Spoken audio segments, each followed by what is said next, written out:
Hello dear students, आप सभी का स्वागत है आज की इस वीडियो क्लास में। तो आज के इस वीडियो क्लास में हम ह्यूमन एनाटॉमी एंड फिजियोलॉजी का चैप्टर नंबर 2 करेंगे। चैप्टर नंबर 2 का जो सिलेबस है, सबसे पहले हम उसके बारे में डिस्कस कर लेते हैं कि हमारा सिलेबस जो है चैप्टर नंबर 2 का क्या है। ठीक है, तो बहुत इंपॉर्टेंट ये आपका चैप्टर है और यहाँ से जो है वो क्वेश्चन हमेशा से पूछा जाता है।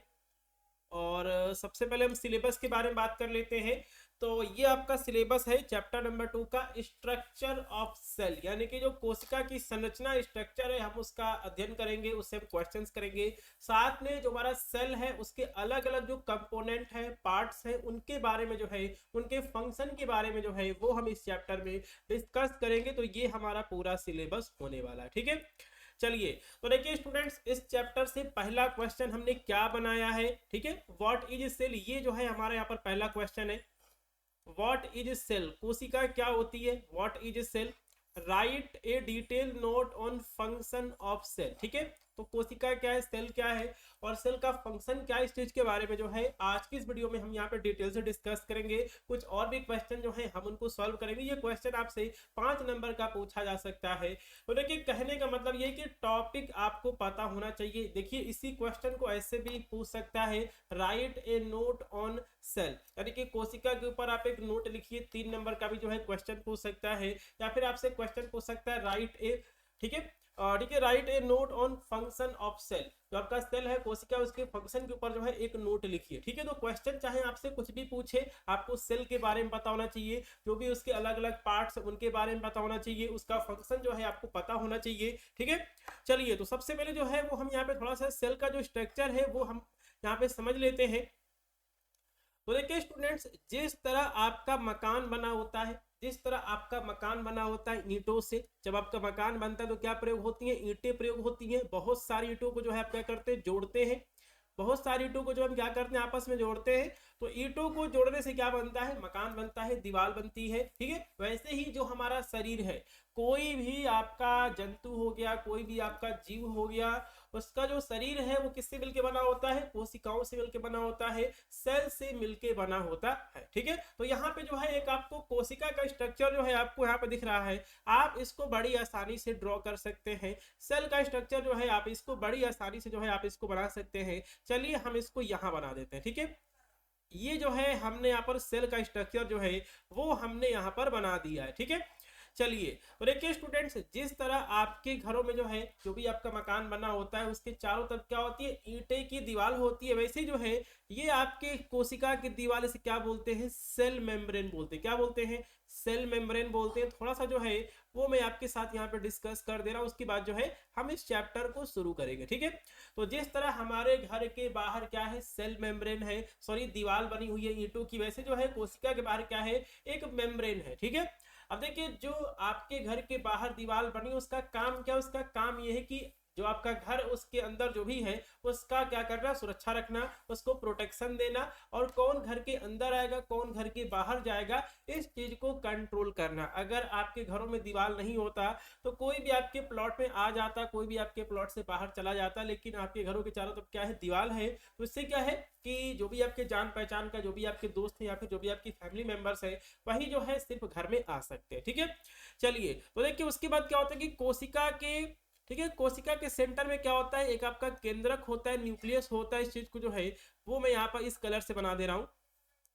यहाँ जो आपका क्या होता है, केंद्रक होता है। अभी हम यहाँ पर केंद्रक की बात नहीं करेंगे। ठीक है, तो सबसे पहले सेल मेम्ब्रेन के बारे में हमने डिस्कस कर लिया। अब देखिए जो ये जो जो आपका पार्ट इस क्या बोलते हैं, जो है इसे हम न्यूक्लियस कहते हैं, केंद्रक कहते हैं। ठीक है, यहां तक समझ में आ गया है। अब देखिए जो आपको ये बीच का हिस्सा दिख रहा है, जो आपको ये बीच का हिस्सा पूरा दिख रहा है, इसको मैं यहाँ पे कलर कर दे रहा हूँ, आप इसके ऊपर पूरा कलर कर सकते हैं। जो आपको ये पूरा हिस्सा दिख रहा है बीच का, जो कि मैं यहाँ पे थोड़ा सा जो है मैं यहाँ पर ठीक है कलर का यूज कर रहा हूँ। जो आपको ये पूरा हिस्सा दिख रहा है, मैं इसको दिखाने की कोशिश आपको कर रहा हूँ, इसको ठीक है कलर करके। इसे जो है हम क्या बोलते हैं, साइटोप्लाज्म बोलते हैं। क्या बोलते हैं, साइटोप्लाज्म कहते हैं। क्या बोलते हैं, इसको जो हम क्या बोलते हैं, साइटोप्लाज्म कहते हैं। इस पूरे एरिया को जो हम क्या बोलेंगे, साइटोप्लाज्म कहेंगे। ठीक है, साइटोप्लाज्म कहेंगे। तो देखिए स्टूडेंट्स, जो आपका मकान है, जो आपका घर है, ठीक है, ये आपका घर है, इसके चारों तरफ क्या है, दीवार है, और इसके अंदर क्या होता है, आपका फर्श होता है, फ्लोर होता है।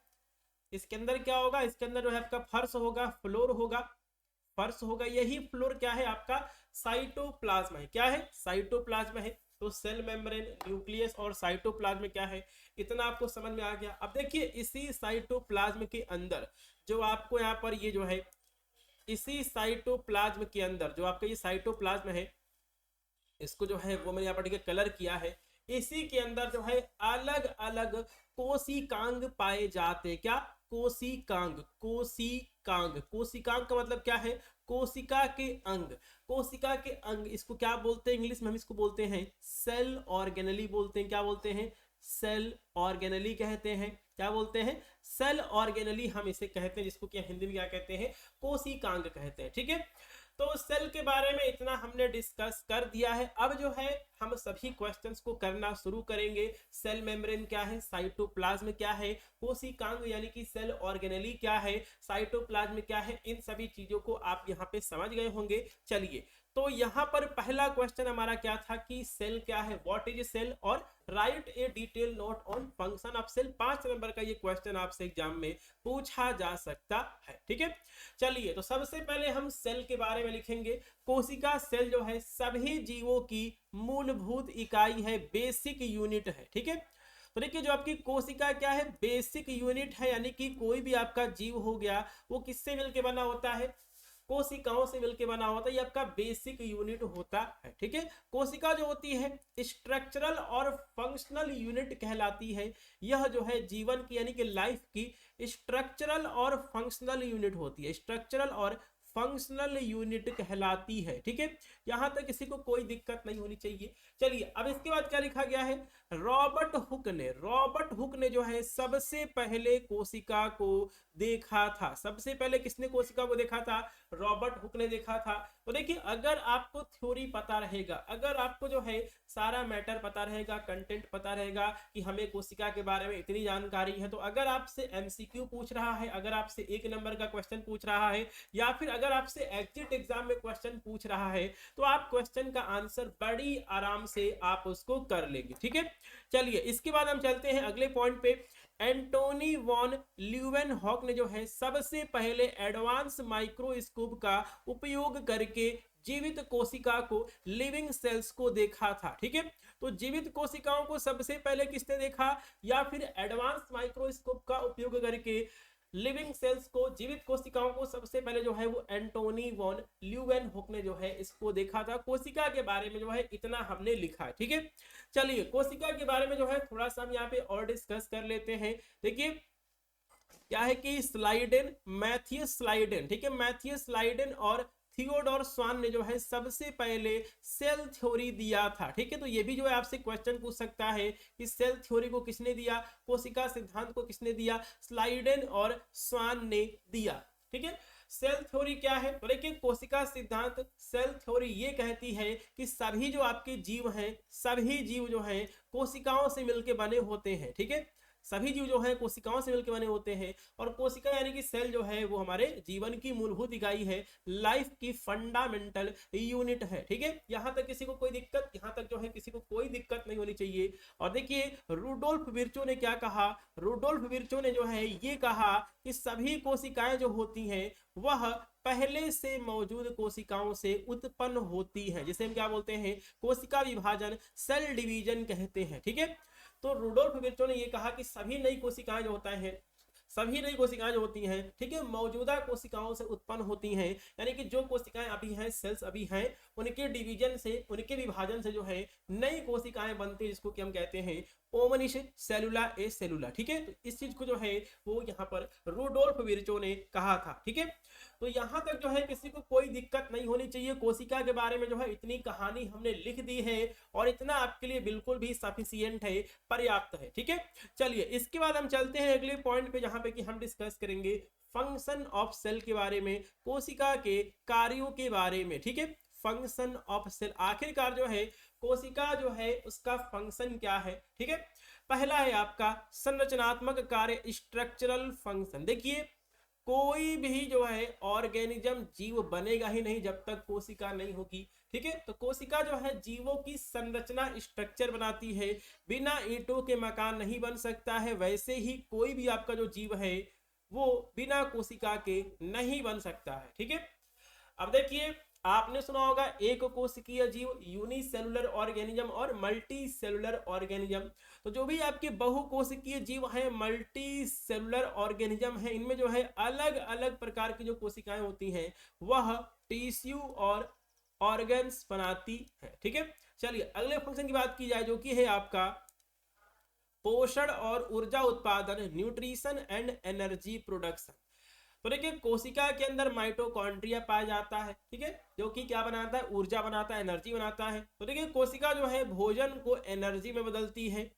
माइटोकॉन्ड्रिया, ठीक है, माइटोकॉन्ड्रिया कोशिका का ऊर्जा केंद्र, पावर हाउस ऑफ सेल होता है जहां पे कि एटीपी बनता है। ठीक है, तो अगर आपको देखिए अगर आपको एटीपी बनाना है तो आपके पास माइटोकॉन्ड्रिया होना चाहिए। माइटोकॉन्ड्रिया कहाँ पे होता है, सेल में होता है, कोशिका में होता है।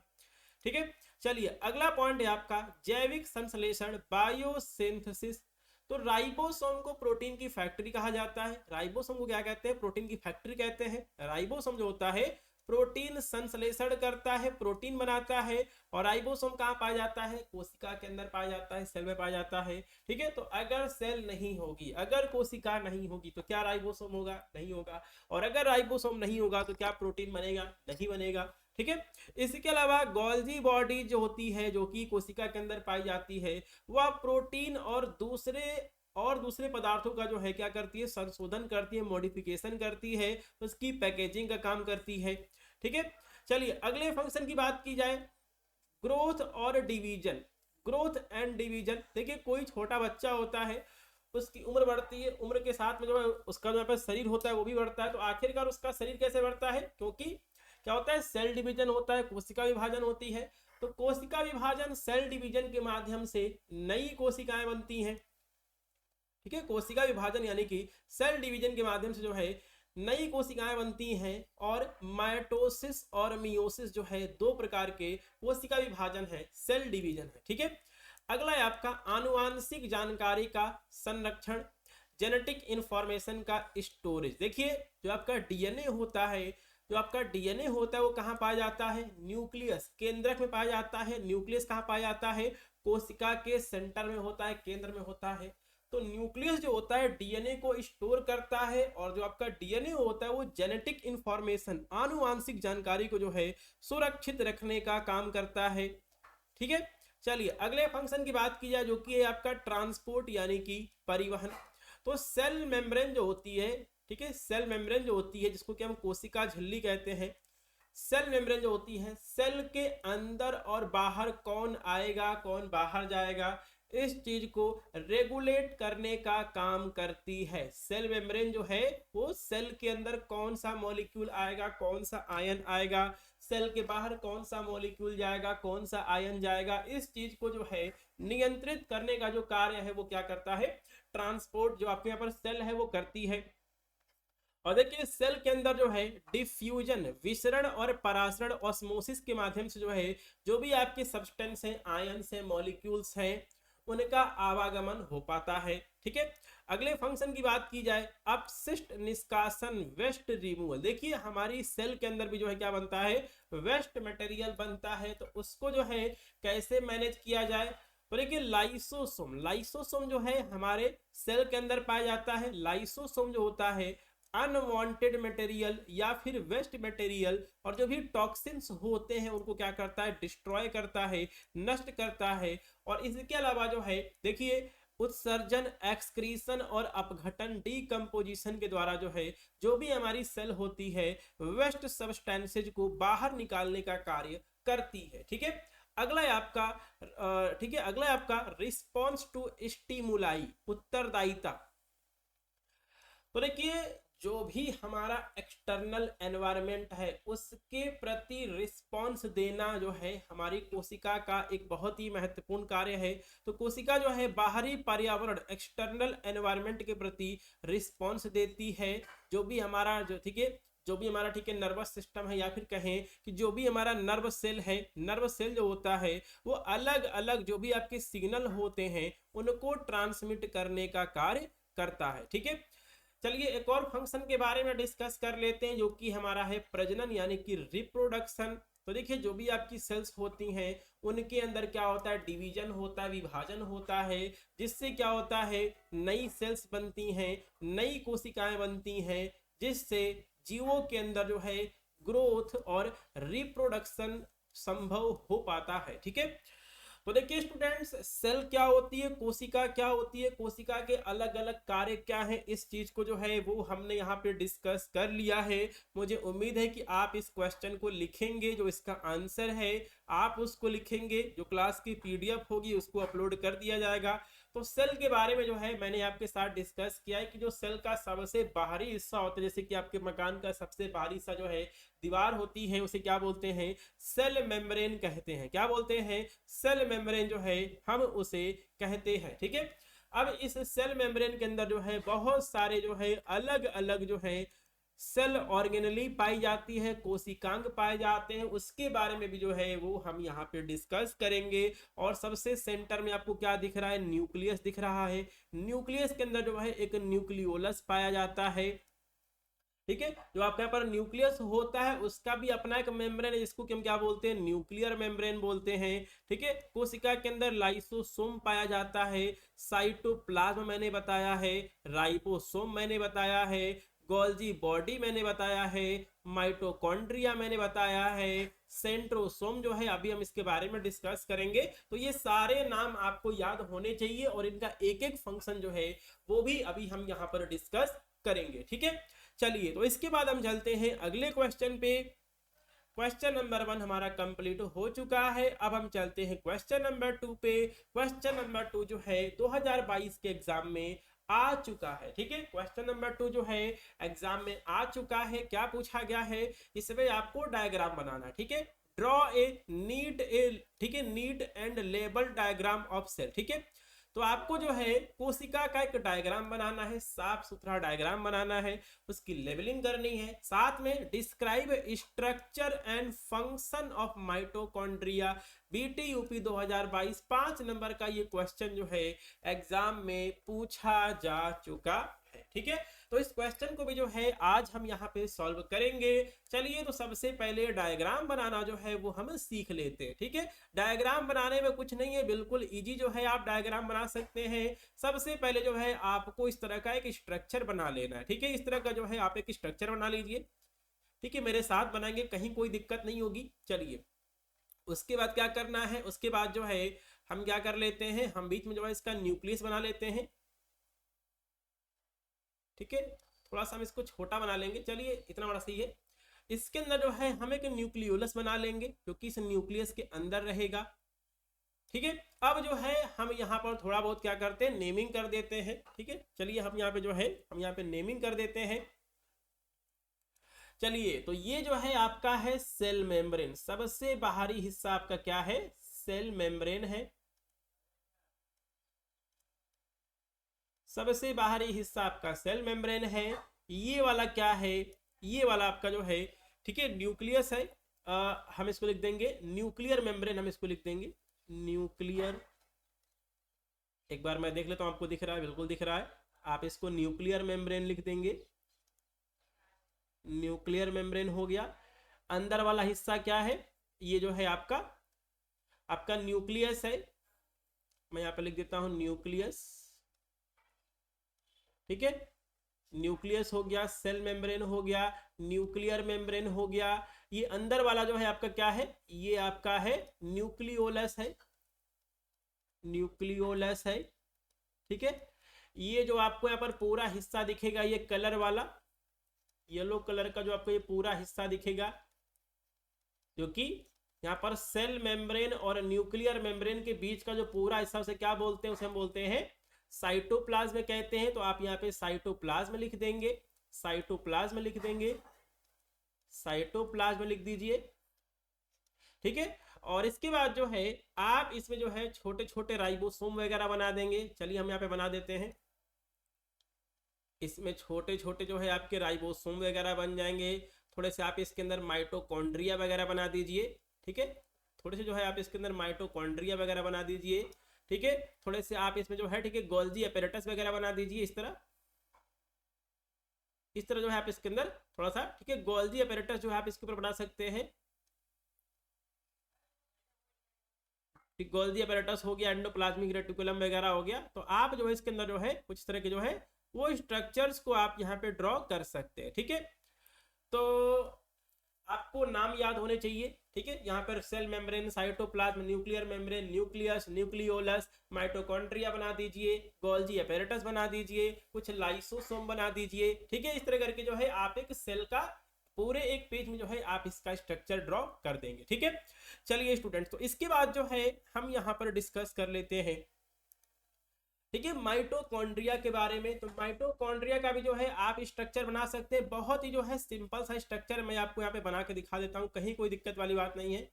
इस तरह ड्रॉ करिए, इस तरह आप इसको यहाँ पे ड्रॉ करेंगे, ठीक है। तो माइटोकॉन्ड्रिया का भी जो है स्ट्रक्चर बिल्कुल सिंपल सा है, कहीं कोई दिक्कत नहीं है, बस आपको नाम याद होना चाहिए। ये हमारा माइटोकॉन्ड्रिया बन चुका है, थोड़ा सा यहाँ पे गड़बड़ हो गया, हम इसको सही कर लेते हैं।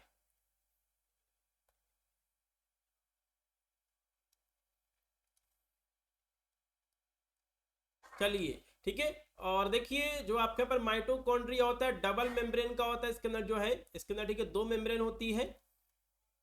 और एक आपका इनर मेम्ब्रेन होता है, एक आपका आउटर मेम्ब्रेन होता है। और कुछ इस तरह का जो है आप इसके अंदर स्ट्रक्चर बना लेंगे।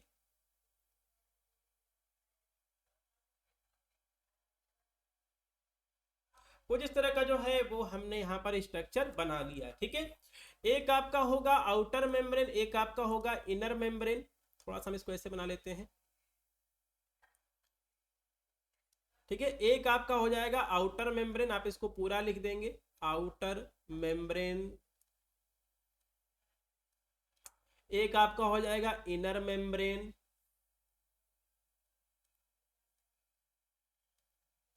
आउटर मेम्ब्रेन और इनर मेम्ब्रेन के बीच का जो हिस्सा उसे बोलते हैं मैट्रिक्स बोलते हैं, आप लिख देंगे मैट्रिक्स बोल देंगे।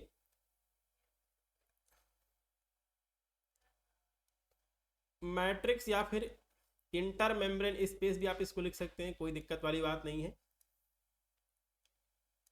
ये जो आपको फोल्ड दिख रहा है इसे क्या बोलेंगे, इसे हम बोलेंगे क्रिस्टी बोलेंगे, इसे हम क्रिस्टी बोल देंगे। जो आपको ये फोल्ड दिख रहा है इसके अंदर का जो एरिया उसे क्या बोलेंगे, उसे हम बोलेंगे मैट्रिक्स बोलेंगे, ठीक है।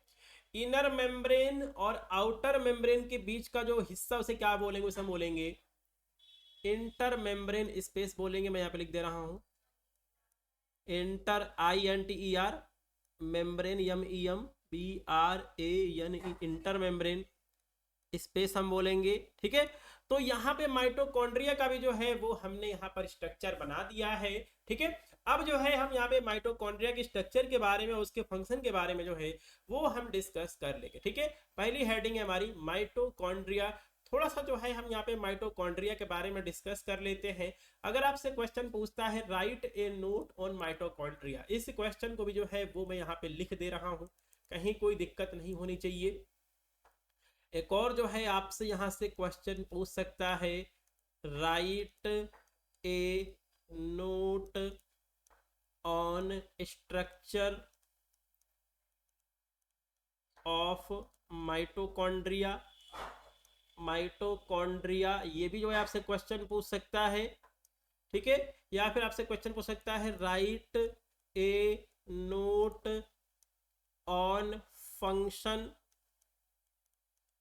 फंक्शन ऑफ माइटोकॉन्ड्रिया, ठीक है। ये भी जो है आपसे क्वेश्चन पूछ सकता है। तो अगर आप इस क्वेश्चन को तैयार करते तो आप इन सभी क्वेश्चंस को भी जो है, ये सारे क्वेश्चन भी जो है ऑटोमेटिक आपके तैयार हो जाएंगे, ठीक है। चलिए, या अभी जो हमने यहाँ पर एक क्वेश्चन किया है, यहाँ पे जो है हम कुछ और क्वेश्चन बना लेते हैं। यहाँ भी जो है हम कुछ यहाँ पर और क्वेश्चन बना लेते हैं, जैसे कि आपसे क्वेश्चन पूछ सकता है right a note on sale. कोशिका के ऊपर जो है एक आपको नोट लिखना है, 3 नंबर का जो ये क्वेश्चन बन सकता है। तो आप कोशिका के बारे में जो भी हमने यहाँ पे डिस्कस किया है, आप इस चीज को बड़े आराम से लिख देंगे। कोशिका के बारे में जो है यहाँ पे हमने जो भी डिस्कस किया है, आप अगर इसको लिख देंगे तो ये आपका नोट तैयार हो जाएगा, ठीक है। इसके साथ में जो अभी हमने यहाँ पर फंक्शन डिस्कस किया है उस पे भी जो है एक आपसे शॉर्ट नोट पूछा जा सकता है, ठीक है। तो ये क्वेश्चन पूछा जा सकता है कि write a note on function of cell, ठीक है, right a note on function of cell. तो ये भी जो है आपसे क्वेश्चन पूछा जा सकता है 3 नंबर का। या फिर कोशिका क्या होती है, एक एक नंबर के भी जो है वो आपसे क्वेश्चन पूछे जा सकते हैं, ठीक है। तो एक एक नंबर के जो है बहुत सारे क्वेश्चन यहाँ से बन सकते हैं, जैसे कि सेल थ्योरी को किसने दिया था, या फिर कोशिका को सबसे पहले किसने देखा था, सबसे पहले लिविंग सेल्स को किसने देखा था, ठीक है। और तो इस तरह के जो क्वेश्चन है वो आपसे पूछे जा सकते हैं एक एक नंबर के, ठीक है। चलिए तो इस वाले क्वेश्चन को जो है वो हम यहाँ पे डिस्कस कर लेते हैं। चलिए तो सबसे पहले जो है हम यहाँ पे माइटोकॉन्ड्रिया के बारे में थोड़ा सा डिस्कस कर लेंगे।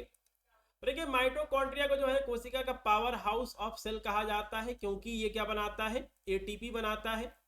यह एटीपी एडिनोसिन ट्राइफॉस्फेट के उत्पादन में महत्वपूर्ण भूमिका निभाता है, जो कि कोशिका को ऊर्जा प्रदान करता है। देखिए जो आपकी एटीपी होती है, जो आपका ये एटीपी होता है, इसे बोलते हैं एनर्जी करेंसी ऑफ सेल। क्या बोलते हैं, एनर्जी करेंसी ऑफ सेल, ठीक है। तो एटीपी को जो है एनर्जी करेंसी ऑफ सेल कहते हैं। जिस तरह अगर हमें किसी भी चीज को खरीदना है, किसी भी वस्तु को खरीदना है, तो हमारे पास पैसा होना चाहिए, ठीक है। वैसे जो आपका एटीपी है ये क्या है, एनर्जी करेंसी ऑफ सेल है, ठीक है। चलिए और क्या लिखा गया है, तो देखिए माइटोकॉन्ड्रिया को जो है अर्ध स्वायत्त सेमी ऑटोनोमस ऑर्गेनल कहा जाता है। ऑर्गेनल का मतलब होता है कोशिकांग, कोशिका का ये क्या है, एक अंग है। सेमी ऑटोनोमस कोशिकांग इसे कहा जाता है, ऑर्गेनल मैंने लिखा है इंग्लिश में, ठीक है। तो माइटोकॉन्ड्रिया को जो है सेमी ऑटोनोमस सेल ऑर्गेनली कहा जाता है, क्योंकि इसके पास जो है खुद का कुछ अपना डीएनए होता है। इसमें माइटोकॉन्ड्रियल डीएनए होता है। यह अपने कुछ प्रोटीन्स और एंजाइम खुद बना सकता है, स्वयं सिंथेसाइज कर सकता है। इसी वजह से इसे क्या बोलते हैं, सेमी ऑटोनोमस सेल ऑर्गेनली कहते हैं। माइटोकॉन्ड्रिया को जो है अर्ध स्वायत्त सेमी ऑटोनोमस कोशिकांग सेल ऑर्गेनली कहा जाता है, ठीक है। चलिए अब जो है हम यहाँ पर माइटोकॉन्ड्रिया के स्ट्रक्चर के बारे में जो है वो हम डिस्कस कर लेते हैं। हेडिंग पढ़िए हमारी, स्ट्रक्चर ऑफ माइटोकॉन्ड्रिया। तो हम बात करेंगे सबसे पहले इसके शेप की।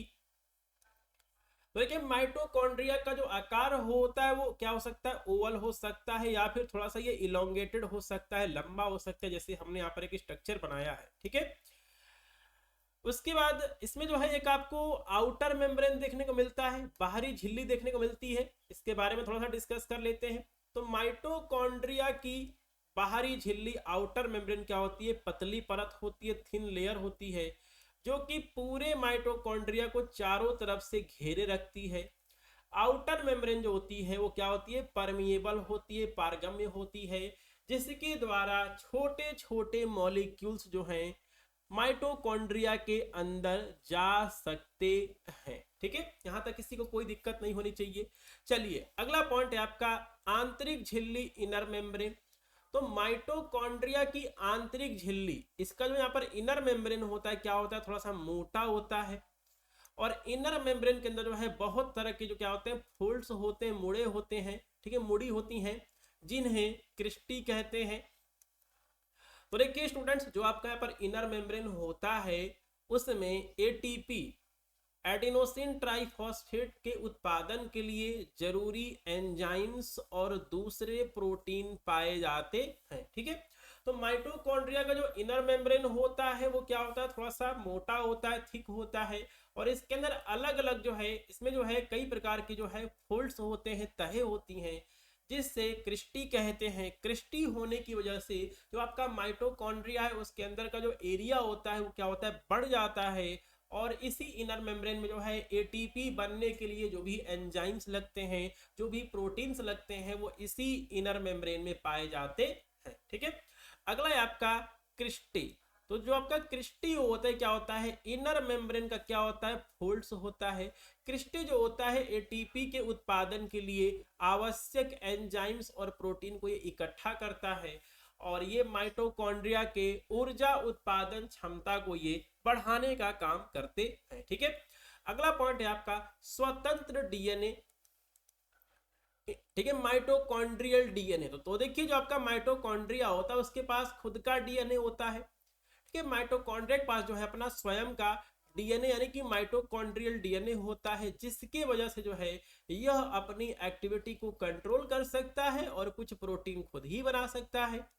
ठीक है, इसके अलावा जो आपका माइटोकॉन्ड्रिया है इसके अंदर जो है राइबोसोम भी होता है। ठीक है, तो माइटोकॉन्ड्रिया में जो है छोटे छोटे राइबोसोम पाए जाते हैं जो कि प्रोटीन संश्लेषण, प्रोटीन सिंथेसिस में मदद करते हैं।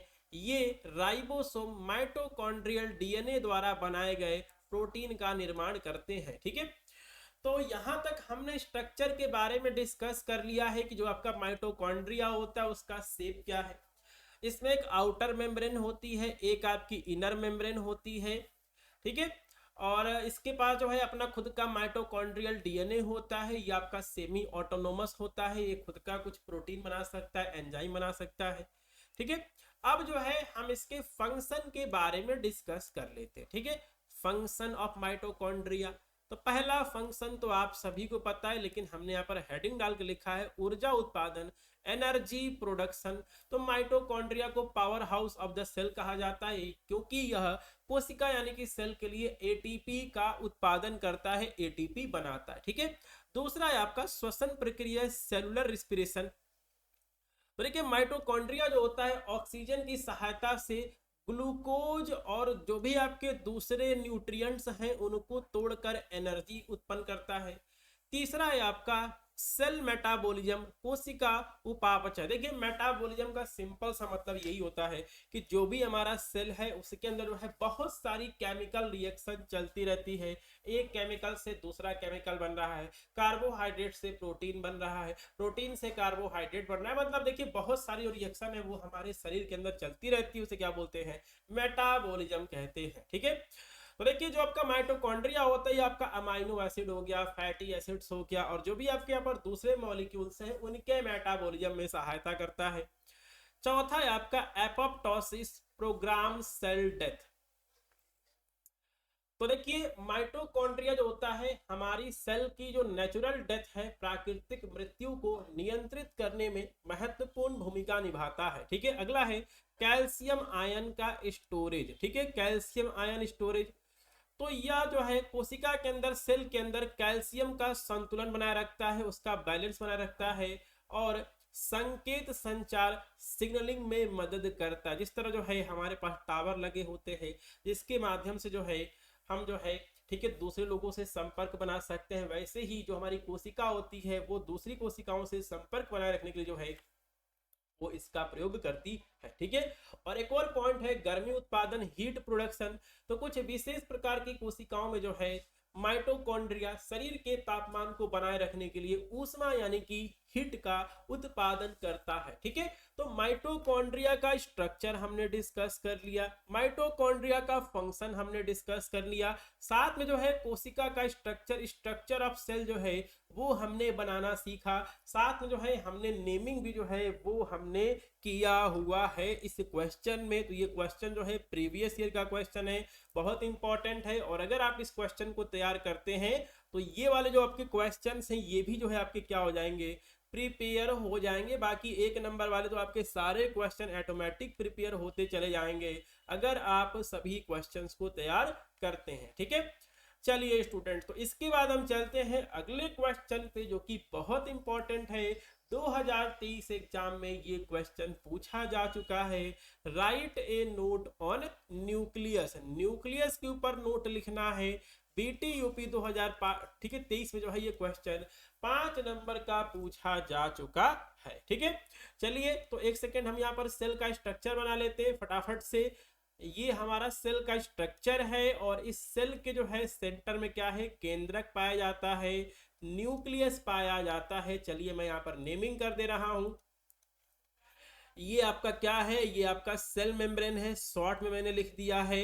ये आपका जो है पूरा क्या है, ये पूरा एरिया आपका साइटोप्लाज्म है। क्या है, साइटोप्लाज्म है। ठीक है, और ये आपका न्यूक्लियस है। क्या है ये जो है आपका, क्या है, न्यूक्लियस है। ये आपका क्या है, केंद्रक है, न्यूक्लियस है।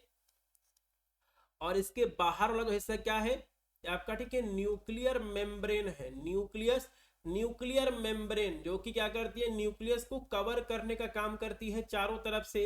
और इसी न्यूक्लियस के अंदर जो है क्या पाया जाता है, इसी न्यूक्लियस के अंदर जो है वो हमारा न्यूक्लियोलस पाया जाता है। इसके अंदर जो है क्या होता है, न्यूक्लियोलस पाया जाता है। इसको थोड़ा सा मैं रेड कलर से बना दे रहा हूं। इसी के अंदर जो है आपका न्यूक्लियोलस पाया जाता है। इसको जो है वो हम यहाँ पर लिख देते हैं, ठीक है। इसी के अंदर जो है आपका न्यूक्लियोलस पाया जाता है, ठीक है। तो देखिए स्टूडेंट्स, यहाँ पे क्वेश्चन पूछा है कि write a note on nucleus. Nucleus के ऊपर जो है आपको एक नोट लिखना है, मतलब इस पूरे हिस्से के बारे में जो है आपको एक नोट लिखना है न्यूक्लियस के बारे में, ठीक है। 5 नंबर का ये क्वेश्चन पूछा गया है। चलिए इस क्वेश्चन को जो है वो हम करते हैं। तो सबसे पहले जो है यहाँ पर जो मैंने आपको स्ट्रक्चर, यहाँ पर बॉक्स के अंदर जो मैंने स्ट्रक्चर बनाया है, इसी स्ट्रक्चर को जो है यहाँ पर डिटेल से बना दिया गया है। क्या किया गया है, डिटेल से जो है इसी स्ट्रक्चर को यहाँ पर बना दिया गया है, ठीक है। तो देखिए जो आप ये वाला कलर जो आपने यहाँ पर देखा है, इसको जो है एक बार हम यहाँ थोड़ा सा और कर जो है हम इसको मोटा कर देते हैं, ठीक है। मेरा पेन कहाँ चल रहा है आपको यहाँ पर स्क्रीन पे दिख रहा होगा, ठीक है। तो देखिए जिस पॉइंट को मैंने यहाँ पर मोटा किया, इसमें जो है कुछ छोटे छोटे क्या होते हैं, छिद्र होते हैं, पोर्स होते हैं, ठीक है। और इन पोर्स के माध्यम से जो है कुछ मटेरियल जो है वो इस न्यूक्लियस के अंदर आ जा सकते हैं, ठीक है। तो देखिए यहाँ पे आपको न्यूक्लियर पोर दिख रहा है। न्यूक्लियस के अंदर क्रोमैटिन पाया जाता है, जिससे क्या बनता है, जिससे आगे चल के क्या बनता है, क्रोमोसोम बनता है। क्या बनता है, क्रोमोसोम बनता है।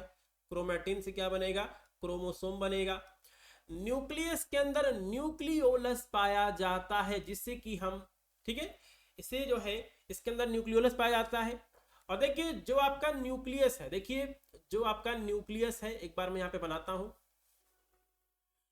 ये आपका पूरा न्यूक्लियस है, इसके अंदर जो है न्यूक्लियोलस पाया जा रहा है, ठीक है। न्यूक्लियस और न्यूक्लियोलस के बीच का जो हिस्सा है, अभी हमने साइटोप्लाज्म के बारे में हमने डिस्कस किया था, वैसे ही जो है न्यूक्लियस और न्यूक्लियोलस के बीच का जो हिस्सा है उसे क्या बोलते हैं, उसे जो है हम न्यूक्लियोप्लाज्म कहते हैं। क्या कहते हैं, न्यूक्लियोप्लाज्म कहते हैं। मैं यहाँ पे लिख दे रहा हूं न्यूक्लियोप्लाज्म। क्या है, न्यूक्लियोप्लाज्म कहते हैं, ठीक है। चलिए तो अब जो है हम यहाँ पर न्यूक्लियस के बारे में डिस्कस कर ले रहे हैं। हमने यहाँ पर हेडिंग डाल रखा है न्यूक्लियस, ठीक है।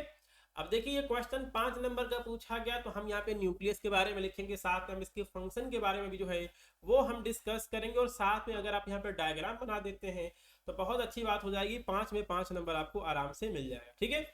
तो क्या लिखा गया है, तो देखिए न्यूक्लियस जो होता है हमारी कोशिका का, ठीक है, हमारी कोशिका का एक बहुत ही महत्वपूर्ण अंग है, यानी कि सेल ऑर्गेनेली है, जो कि हमारे कोशिका के कार्यों को नियंत्रित करने का काम करता है। देखिए जो आपका न्यूक्लियस है, इसे कहा जाए तो ये हमारे कोशिका का सेल का क्या है, ब्रेन है। क्या है, ब्रेन है। इसको जो है हम कह सकते हैं ब्रेन कह सकते हैं कोशिका का, ठीक है। जिस तरह हमारे शरीर के अंदर जो ब्रेन होता है वो हमारे पूरे शरीर के जो भी फंक्शन है उनको कंट्रोल करता है, वैसे ही जो हमारी सेल है, कोशिका है, उसको कंट्रोल करने का काम, उसके फंक्शन को कंट्रोल करने का जो काम है वो कौन करता है, न्यूक्लियस करता है, ठीक है। तो न्यूक्लियस जो है कोशिका का एक बहुत ही महत्वपूर्ण अंग है, जो कि कोशिका के कार्यों को नियंत्रित करता है। और न्यूक्लियस के अंदर जो है क्या पाया जाता है, डीएनए यानी कि जेनेटिक मटेरियल पाया जाता है, ठीक है। बहुत इंपॉर्टेंट पॉइंट है ये, ठीक है। यहाँ पे लिखा गया है संग्रहित, इसका मतलब होता है स्टोरेज करना, ठीक है। सबसे पहले न्यूक्लियस को किसने देखा था, रॉबर्ट ब्राउन ने देखा था। रॉबर्ट ब्राउन ने सबसे पहले न्यूक्लियस को पौधों की कोशिकाओं में देखा था, ठीक है। और न्यूक्लियस को जो है सेल का कंट्रोल सेंटर कहते हैं। क्या कहते हैं, सेल का कंट्रोल सेंटर किसे कहते हैं, न्यूक्लियस को कहते हैं, जो कि हमारे कोशिका के सभी आवश्यक कार्यों को निर्देशित, डायरेक्ट और कंट्रोल नियंत्रित करने का कार्य करता है। ठीक है, तो देखिए स्टूडेंट्स, न्यूक्लियस के बारे में इतना सारा जो है वो हमने डिस्कस कर लिया है कि न्यूक्लियस जो होता है क्या होता है, और ये जो है पूरे हमारे सेल के फंक्शन को रेगुलेट नियंत्रित करने का कार्य करता है। न्यूक्लियस के अंदर डीएनए यानी कि जेनेटिक मटेरियल पाया जाता है। सबसे पहले न्यूक्लियस को जो है रॉबर्ट ब्राउन ने जो है इसको देखा था। ठीक है, यहां तक जो है किसी को कोई दिक्कत नहीं होनी चाहिए। चलिए तो अगले क्वेश्चन पे चलते हैं, स्ट्रक्चर ऑफ न्यूक्लियस। न्यूक्लियस के स्ट्रक्चर के बारे में जो है वो हम डिस्कस कर लेते हैं, स्ट्रक्चर ऑफ न्यूक्लियस। ठीक है, तो देखिए न्यूक्लियस जो होता है गोल या फिर अंडाकार होता है, गोल या फिर अंडाकार, स्फेरिकल या फिर ओवल स्ट्रक्चर होता है, जो कि सभी यूकैरियोटिक सेल्स में पाया जाता है। और इसकी मुख्य संरचनाएं निम्नलिखित है। पहला है आपका न्यूक्लियर मेम्ब्रेन, सेकंड है न्यूक्लियोप्लाज्म, तीसरा है न्यूक्लियोलस, चौथा है आपका क्रोमैटिन और डीएनए। स्ट्रक्चर की बात की जाए, आप यहाँ पर गोल स्ट्रक्चर बना दीजिए। सबसे बाहरी भाग आपका हो गया न्यूक्लियर मेम्ब्रेन, सबसे बाहरी भाग हो गया आपका न्यूक्लियर मेम्ब्रेन। इसके अंदर वाला हिस्सा आपका हो गया न्यूक्लियस। क्या हो गया? न्यूक्लियस हो गया। सबसे बीच में जो है क्या है, एक बहुत ही डेंस मटेरियल है, बहुत ही डेंस मटेरियल है, जिसे क्या बोलते हैं?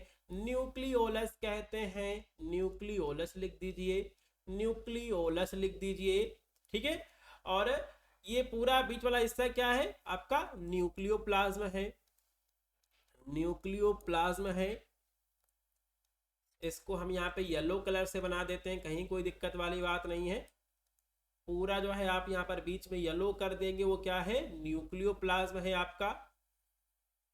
ठीक है, और इसी न्यूक्लियोप्लाज्म के अंदर जो है क्रोमैटिन पाए जाते हैं। ठीक है, चलिए अब जो है हम एक एक करके इन सभी के बारे में डिस्कस कर लेते हैं। पहला है न्यूक्लियर मेम्ब्रेन। तो न्यूक्लियर मेम्ब्रेन जो होता है वो क्या करता है?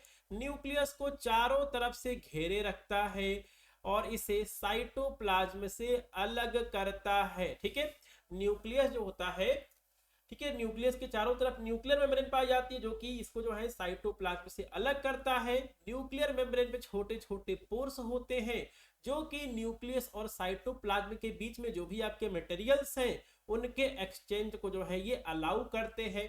ठीक है, चलिए अगला पॉइंट है आपका न्यूक्लियोप्लाज्म। न्यूक्लियोप्लाज्म जैसे कि जो आपका सेल मेम्ब्रेन था, सेल मेम्ब्रेन के अंदर जो है पूरा मैंने आपके साथ डिस्कस किया है साइटोप्लाज्म के बारे में। जिस तरह आपका घर है, घर के चारों तरफ दीवार है, दीवार के बीच में फर्श है, फर्श आपका साइटोप्लाज्म है, वैसे ही जो आपका न्यूक्लियस है, ठीक है, न्यूक्लियस के अंदर भी क्या उसका अपना अलग फ्लोर है, जैसे क्या बोलते हैं? न्यूक्लियोप्लाज्म कहते हैं। तो यह जो है थोड़ा सा विस्कस गाढ़ा जो है, ठीक है, जेली जैसा ये पदार्थ होता है, जेल लाइक सब्सटेंस होता है, जिसमें न्यूक्लियस के जो भी अलग अलग कंपोनेंट हैं वो पड़े रहते हैं, जैसे कि आपका डीएनए हो गया, क्रोमैटिन हो गया। ठीक है, तीसरा पॉइंट है आपका न्यूक्लियोलस। न्यूक्लियोलस को जो है ब्रेन ऑफ द न्यूक्लियस कहा जाता है।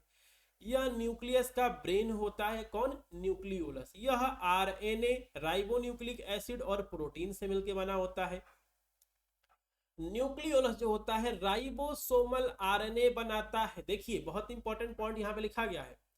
देखिए स्टूडेंट्स, क्या है कि जो आपका, देखिए जो आपका प्रोटीन होता है, जो आपका प्रोटीन होता है, इस प्रोटीन को कौन बनाता है? इस प्रोटीन को बनाता है आरएनए। इस प्रोटीन को कौन बनाता है? आरएनए बनाता है। और इस आरएनए को कौन बनाता है? इसको बनाता है न्यूक्लियोलस। कौन बनाता है? न्यूक्लियोलस बनाता है। ठीक है, देखिए जो आपके पर आरएनए है ये क्या बनाता है? प्रोटीन बनाता है। लेकिन इस आरएनए को कौन बनाता है? इसको बनाता है न्यूक्लियोलस। कौन बनाता है? न्यूक्लियोलस बनाता है। ठीक है, तो इसे कोशिका का ब्रेन ऑफ द न्यूक्लियस कहा जाता है। यह राइबोन्यूक्लिक एसिड और प्रोटीन से मिलकर बना होता है। न्यूक्लियोलस जो होता है राइबोसोमल आरएनए, आरएनए का संश्लेषण करता उसे बनाता है। और यह जो है कोशिका में प्रोटीन सिंथेसिस, प्रोटीन के बनने के लिए आवश्यक राइबोसोम के निर्माण में मदद करता है, या फिर राइबोसोम को बनाता है। ठीक है, तो राइबोसोम को कौन बना रहा है? न्यूक्लियोलस बना रहा है। और जो आपका राइबोसोम है, ठीक है, ये जो है आपका क्या कर रहा है? प्रोटीन बना रहा है। ठीक है, तो यहाँ पे जो है, यहाँ पे थोड़ा सा मिस्टेक हो गया, हम इसको यहाँ पर राइबोसोम लिख देते हैं, ज्यादा अच्छा रहेगा। हम इसको यहाँ पर राइबोसोम लिख दे रहे हैं, ज्यादा अच्छा रहेगा, ठीक है, राइबोसोम। और देखिए प्रोटीन को कौन बना रहा है, राइबोसोम बना रहा है, और राइबोसोम को कौन बना रहा है, न्यूक्लियोलस बना रहा है, ठीक है। चलिए अगले पेज पे चलते हैं, क्रोमैटिन और डीएनए। क्रोमैटिन और डीएनए, तो देखिए न्यूक्लियस के अंदर जो है डीएनए पाया जाता है, जो कि क्या है, जेनेटिक मटेरियल है, और ये सभी जेनेटिक इंफॉर्मेशन को सुरक्षित रखने का कार्य करता है। और जब सेल डिवीजन होता है, जब कोशिका विभाजन का समय आता है, तो क्रोमैटिन जो है कंडेंस होके, संकुचित होके जो है क्रोमोसोम बना देते हैं, ठीक है। तो ये क्वेश्चन आपको समझ में आ गया होगा, ठीक है। न्यूक्लियस जो है क्या करता है, और न्यूक्लियस के फंक्शन की बात की जाए तो इसके अंदर जो है जेनेटिक मटेरियल जो है वो स्टोर रहता है। साथ में जो आपका न्यूक्लियस है इसके अंदर न्यूक्लियोलस पाया जाता है, जो कि राइबोसोमल आरएनए को बनाने का कार्य करता है। और ये जो आपका यहाँ पर राइबोसोमल आरएनए जो है वो क्या बनाता है, आपका जो है यहाँ पर आपका प्रोटीन बनाता है, ठीक है। चलिए तो इसके बाद जो है हम चलते हैं अगले पेज पे। तो देखिए स्टूडेंट्स, जो आपका एचएपी का सब्जेक्ट है, आप इसमें डायग्राम जरूर से ड्रॉ करें। अगर आप डायग्राम ड्रॉ करेंगे तो आधा नंबर तो आपको डायग्राम का जो है वो मिल जाता है, ठीक है। तो इसके बाद जो है वो हम चलते हैं क्वेश्चन नंबर 3 पे। क्वेश्चन नंबर 3 जो है वो हम कर लेते हैं।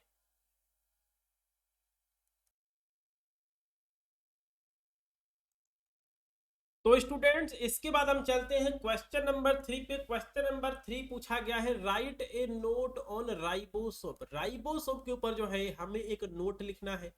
3 नंबर का जो है ये क्वेश्चन आपसे एग्जाम में पूछा जा सकता है, ठीक है। चलिए तो हम यहाँ पे राइबोसोम के बारे में जो है वो हम डिस्कस कर ले रहे हैं। हेडिंग पड़ी है राइबोसोम, ठीक है। तो देखिए राइबोसोम जो होते हैं बहुत ही छोटे छोटे होते हैं। राइबोसोम जो है सूक्ष्म, माइक्रो और झिल्ली रहित मेम्ब्रेन लेस सेल ऑर्गेनेली है, कोशिका का कोशिकांग है। तो देखिए राइबोसोम बहुत ही छोटे होते हैं और इसके बाहर, इसके चारों तरफ जो है कोई भी मेम्ब्रेन नहीं पाया जाता है। इसी वजह से हमने लिखा है मेम्ब्रेन लेस सेल ऑर्गेनेली, कोशिकीय ऑर्गेनल, जो प्रोटीन सिंथेसिस, प्रोटीन के बनने के लिए जरूरी होता है। इसे इसे कोशिका की प्रोटीन फैक्ट्री भी कहा जाता है, ठीक है। तो प्रोटीन फैक्ट्री किसे कहते हैं, राइबोसोम्स को कहते हैं, ठीक है। राइबोसोम जो होता है आरएनए और प्रोटीन से मिलके बना होता है। राइबोसोम किसके मिलके बना होता है, आरएनए और प्रोटीन से मिलके बना होता है। राइबोसोम में टोटल जो है 2 सब यूनिट होते हैं, उपखंड होते हैं।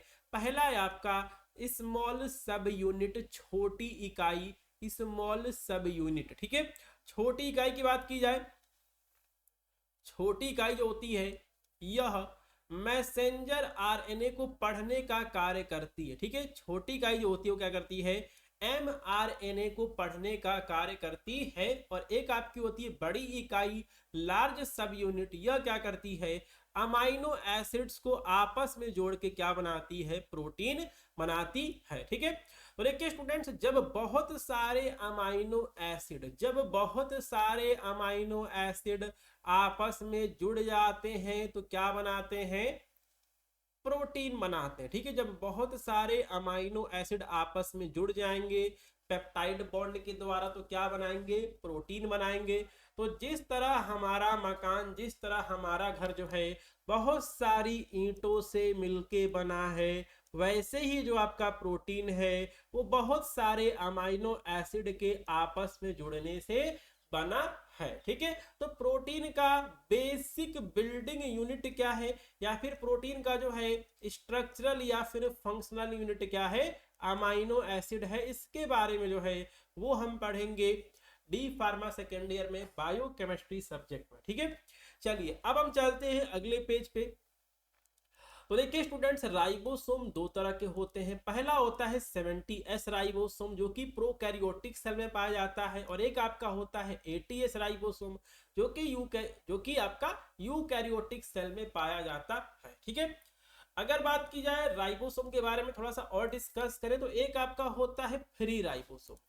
इसका नाम क्या है, फ्री राइबोसोम, मुक्त राइबोसोम। इसके पास जो है यह जो है कोशिका के साइटोप्लाज्म में मुक्त रूप से पड़ा रहता है, तैरता रहता है, और सेल के जो इंटरनल यूजेस हैं, आंतरिक उपयोग के लिए ये प्रोटीन बनाते हैं। और एक आपका होता है बाउंड राइबोसोम, संलग्न राइबोसोम।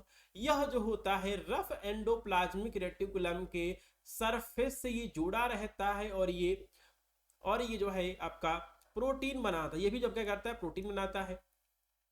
राइबोसोम की खोज किसने की थी? राइबोसोम की खोज जो है जॉर्ज पैलार्डे ने की थी। ठीक है, किसने की थी? जॉर्ज पैलार्डे ने की थी। ठीक है, चलिए अब देखिए राइबोसोम कहाँ बनता है, मैंने बता रखा है राइबोसोम बनता है हमारा न्यूक्लियोलस में। राइबोसोम कहाँ बनता है? राइबोसोम का संश्लेषण जो है न्यूक्लियोलस में होता है। और न्यूक्लियोलस कहाँ पाया जाता है? न्यूक्लियस के अंदर पाया जाता है। ठीक है, देखिए न्यूक्लियोलस में जो है आरएनए पॉलीमरेज फर्स्ट एंजाइम की मदद से जो है राइबोसोमल आरएनए बनता है। और राइबोसोम का जो संश्लेषण है कहाँ पे होता है? न्यूक्लियर, ठीक है, न्यूक्लियोलस में होता है, लेकिन इसका जो कार्य है कहाँ पे होता है? मुख्यतः साइटोप्लाज्म में होता है। ठीक है, तो राइबोसोम के बारे में जो है इतनी कहानी हमने डिस्कस कर दी है कि राइबोसोम क्या होता है, इसके थोड़े से फंक्शन के बारे में हमने डिस्कस कर दिया है, थोड़ा सा हमने इसका स्ट्रक्चर डिस्कस कर दिया है, राइबोसोम की खोज किसने की थी वो भी हमने डिस्कस कर दिया है। ठीक है, अब जो है हम इसके फंक्शन के बारे में डिस्कस कर लेते हैं। तो अगली हेडिंग हमारी पड़ी है फंक्शन ऑफ राइबोसोम। ठीक है, तो देखिए राइबोसोम का मुख्य कार्य जो है ट्रांसलेशन प्रक्रिया के माध्यम से प्रोटीन संश्लेषण करना, प्रोटीन बनाना जो है राइबोसोम का प्रमुख कार्य है। और इसके अलावा हमारे कोशिका के अंदर जो भी आवश्यक एंजाइम्स हैं, दूसरे हार्मोन्स हैं, उनको बनाने में जो है ये क्या करता है? सहायता करता है। ठीक है, तो राइबोसोम कहाँ बनता है? न्यूक्लियोलस में बनता है। प्रोटीन की फैक्ट्री किसे कहते हैं? राइबोसोम को कहते हैं। एक एक नंबर के जो आपके क्वेश्चंस हैं वो भी यहाँ से प्रिपेयर हो गए होंगे। ठीक है, चलिए तो इसके बाद हम चलते हैं अगले क्वेश्चन पे, और अगला क्वेश्चन जो है वो हमारा क्या होने वाला है? अगला क्वेश्चन है right a note on structure and function of cell membrane. तो इस क्वेश्चन का जो आंसर है वो हम डिस्कस करेंगे इस चैप्टर के पार्ट नंबर 2 वाली वीडियो में। ठीक है, तो इस चैप्टर को जो है हम टोटल 2 पार्ट में करेंगे। पार्ट 1 हमने डिस्कस कर लिया है, और पार्ट 2 में जो है हम 2 क्वेश्चन और सॉल्व करेंगे। तो चलिए स्टूडेंट्स मिलते हैं इस चैप्टर के पार्ट 2 में।